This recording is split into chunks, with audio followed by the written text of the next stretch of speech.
This is Valley News Live at 10. We begin tonight with breaking news involving a standoff in Fargo. If you live in the 3800 block of 21st or 22nd Street South, that's near Discovery Middle School, Fargo police are asking you to stay inside. The authorities say they are responding to an incident involving a suicidal man who has barricaded himself inside a home in that area. Valley News Team's Aaron Walling is at a media staging area not far from there, where hopefully he is safer. He joins us now live with the very latest. Aaron, what are we seeing? Justin, Stacy, I've been out here for a couple hours and we're on the south side of Discovery Middle while law enforcement and emergency crews continue to come in for a call regarding a suicidal male. Now, SWAT got here over 30 minutes ago and there was roughly around 6 to 7 SWAT members that were huddled in the west side parking lot, and we also saw a SWAT breaching unit drive by as well. Now, shelter in place is still in effect and a map of the area shows that it's a tight neighborhood in that 3800 block. So stay away from windows and doors, and if you can, try to go to a basement area as they continue with this call. Now, the call came in this evening in the 3800 block of 21st Street South, which is roughly 1,000 feet from where we are over in that direction. Now, we were over in the west side parking lot, but we were asked to move just in case if more vehicles came into the area. And then also we were asked to move once again, which was roughly around 100 to 150 feet to get further and further away from the scene. And FPD says there is no timetable at this time on when there will be more information or when this will be over. A reminder to stay safe and to stay away from windows and doors. Reporting live in South Fargo, Aaron Walling, Valley News Live. All right, thanks Aaron for that live report. Obviously a developing situation. We'll check in with Aaron again at the end of the show. All right, switch gears now a little bit, talk about the weather, where there is some light at the end of our very cold tunnel we've been in, but we're not quite there yet. First Alert Storm Team Chief Meteorologist Hutch Johnson joins us with the details. Hutch. Justin, that's right. In fact, we have change coming after many of us enjoyed temperatures above zero for the first time in what seemed like an awful long time. We're seeing some flakes fly. A cold front is moving out of Canada. It's going to bring another slap of Arctic air our way, but there are those flakes shown by our Home of Economy camera in Devil's Lake. That's what they look like on radar, and they're basically making their way right toward the Highway 2 corridor now, Devil's Lake to Grand Forks, and points north and east as well. Here is a look a little bit closer. Some communities from the Grafton area, Drayton, Oslo, and heading in towards the western reaches of Marshall County. Some light snow. That extends out towards Candu, Rock Lake, and Rolla right now. As we look at temperatures, we're still holding on to that warmth, if you can call it that. We're not below zero at this hour of the night. Here is a look at our wind chill values. They are between 5 and 15 below right now, but the coldest of the air is just north of the border. Wind chill advisory takes effect Thursday morning before you head to work, and the next 2 mornings look to bring Arctic wind chills. Close to 50 below for some. Our temperatures start falling off the shelf like a 2-ton heavy thing here as we head toward daybreak. We'll have details on that. The snow amounts look to be minimal, but could make for some slippery morning travel. I'll have much more on the track of the snowflakes here in just a moment. All right, thanks so much, Hutch. Friends and family gathered today to say goodbye to Tyree Nichols, the 29-year-old who was brutally assaulted by 5 Memphis police officers and later died. Nichols' funeral today comes 5 days after the city released the video of that January 7th attack. Vice President Kamala Harris was in attendance today at the funeral. Family members gave remarks adding, while Nichols may have been, they say, robbed of his life, he did not get robbed of his light. It's just the beginning. We're looking forward to passing some bills. We're looking forward to getting justice for all the families over there, not just ours.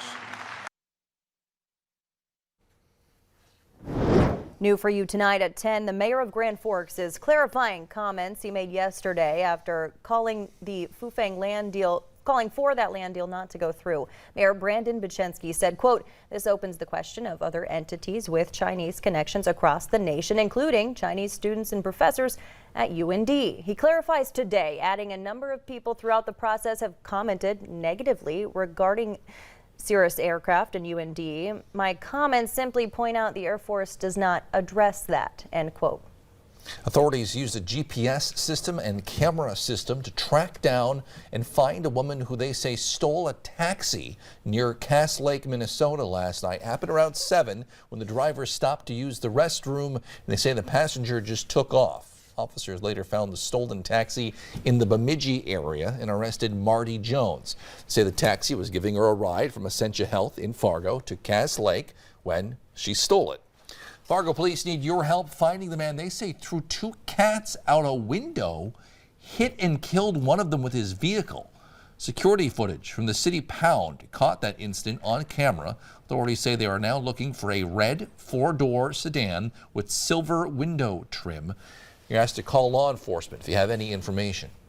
Authorities are investigating an unusual incident regarding a Horace bus route. They say a driver became aggressive near the intersection of County Road 17 and 76th Avenue South. The bus driver stopped to avoid an accident. School officials say then a man boarded the bus and demanded that his child leave with him.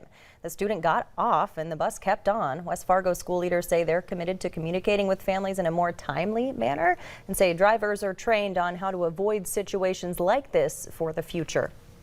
Tonight, a Fargo mother is grieving and searching for answers after 11-year-old Nolan Wilson, a 5th grader at Clara Barton Elementary, died by suicide last week. Valley News Team's Bailey Hurley sat down with his mother today. She's sharing her story in hopes of helping others struggling with their mental health. 11-year-old Nolan Wilson loved to tell a corny joke, wrestle with his siblings, and play video games. Normal things for a kid his age. A kid his family says was so full of life. I was very lucky to be his mom. The oldest of 3, Nolan took the role of big brother very seriously. I like to think my children as like their own little clique or a little group, and he was the glue. He was the glue. It was only recently that Shoshana learned the glue to her little family was hiding immense pain behind his goofiness and big smile. Without warning or anything that sparked worry, she says she came home to a different reality last Thursday after leaving to pick up dinner for the family. I will never have answers as to what changed his mind so irrationally to where he threw out all the things he was looking forward to. While her family is still picking up the pieces, Shoshana says she wanted to share Nolan's story in hopes of saving just one life, saying she doesn't want another parent to feel the heartbreak she's going through. This was the last thing we expected.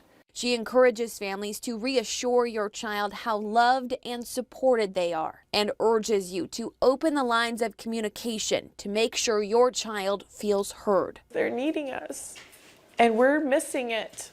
Just because they put a smile on, we pass it off as they're fine. And says for the kids putting on a brave face. Know that it's okay to talk. If not your parent, talk to somebody. You don't have to be strong. Bailey Hurley, Valley News Live. Nolan's celebration of life will be February 10th. It would have been his 12th birthday. I'm sorry, I scrolled too fast there. The service will go from 4 to 7 at River Haven Events Center in Moorhead. The family says the service is open to the public. A GoFundMe is also set up to help with burial costs. We have a link to that on our VNL News app. Just click on this story. Sorry. When minutes matter, first responders mean the difference between life and death. But when seconds count, it's those who don't wear a badge, those whose faces we don't see, that get the help there. More than 1,000 calls for help are answered every day at Red River Regional Dispatch Center. Only a handful, though, have made it on the centers. They call it their Tree of Life. Each branch telling the story of a life saved. In 2 years at the center, Stephen Grossman has already earned a spot on that tree.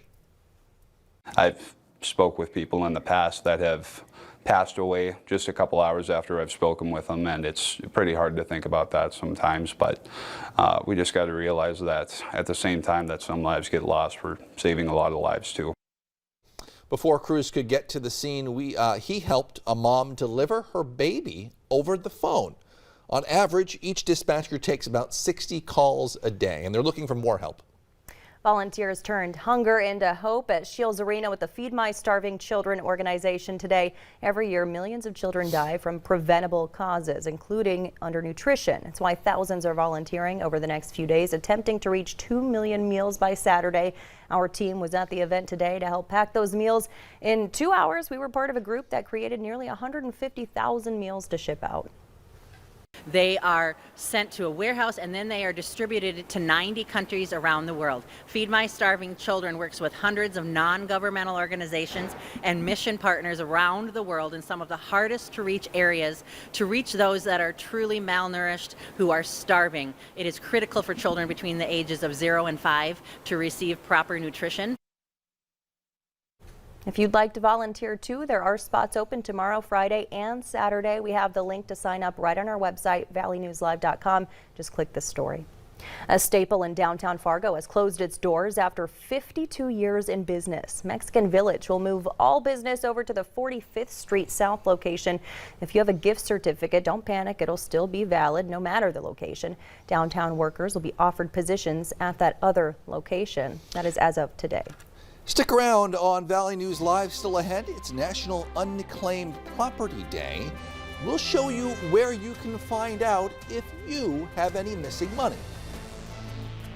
And we had temperatures at all locations that managed to work their way up into the single digits above 0 and teens, even some 20s in our far southern counties. The day was grand, the sunset delightful. We have a Arctic slap coming. Details on that right after this.